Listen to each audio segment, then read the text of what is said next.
السلام علیکم ناظرین، ڈرامہ سیریل تیرے بن کا آنے والا ایپیسوڈ بہت ہی زیادہ انٹرسٹنگ ہونے جا رہا ہے۔ آنے والے ایپیسوڈ میں آپ لوگوں کو دکھایا جائے گا کہ رقیہ بیگم بہت مایوس اور پریشان ہوتی ہیں کہ اسی وقت خالد ان کے پاس آتا ہے اور کہتا ہے کہ رقیہ بیگم آپ کیوں پریشان ہیں؟ آپ کو تو اب خوش ہو جانا چاہیے کہ ہماری زندگی میں اب تو دو پھول آ چکے ہیں، ایک میرب کے روپ میں اور دوسرا میسم کے روپ میں۔ یہ سن کر رقیہ بیگم کہتی ہیں کہ انہی پھولوں کے مرجھانے کی وجہ سے ہی تو پریشان ہوں، میں نہیں چاہتی کہ وقت کی ایسی مار پڑے کہ یہ دونوں ہی مرجھا جائیں۔ آپ تو جانتے ہیں کہ میرب کی زندگی میں بہت کچھ برا ہوا ہے اور میں نہیں چاہتی کہ ماسی کا سایہ میسم کی زندگی پر پڑے، اسی لیے میں چاہتی ہوں کہ میرب اپنے گھر واپس چلی جائے، اپنے شوہر کی زندگی میں واپس چلی جائے تاکہ میسم کا فیوچر بالکل سیف ہو سکے۔ یہ سن کر خالد صاحب کہتے ہیں کہ رقیہ بیگم آپ کو ایسا اچانک سے کیسے خیال آ گیا؟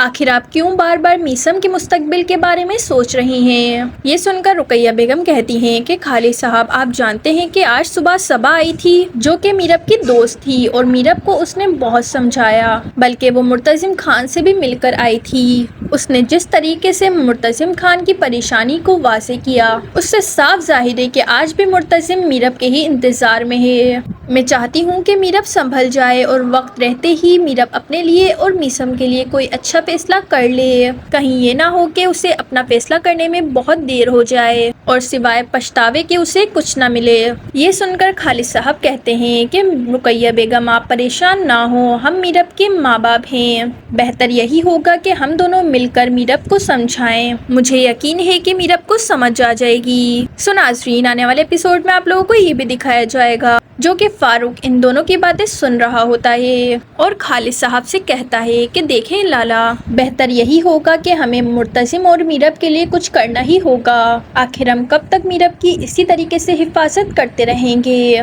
اور ایک نہ ایک دن مرتضیم خان میرب کو ڈھونڈ ہی لے گا اور جب وہ میسم کو ساتھ دیکھے گا تو طرح طرح کے سوال کرے گا، اس لیے بہتر یہی ہے کہ ہمیں مرتضیم خان کو ساری سچائی بتا دینی چاہیے۔ سو ناظرین، آنے والے ایپیسوڈ میں آپ لوگوں کو یہ سب دکھایا جائے گا۔ چینل ابھی تک سبسکرائب نہیں کیا تو جلدی سے چینل کو سبسکرائب کر دیں، ویڈیو کو لائک کر دیں۔ اللہ حافظ۔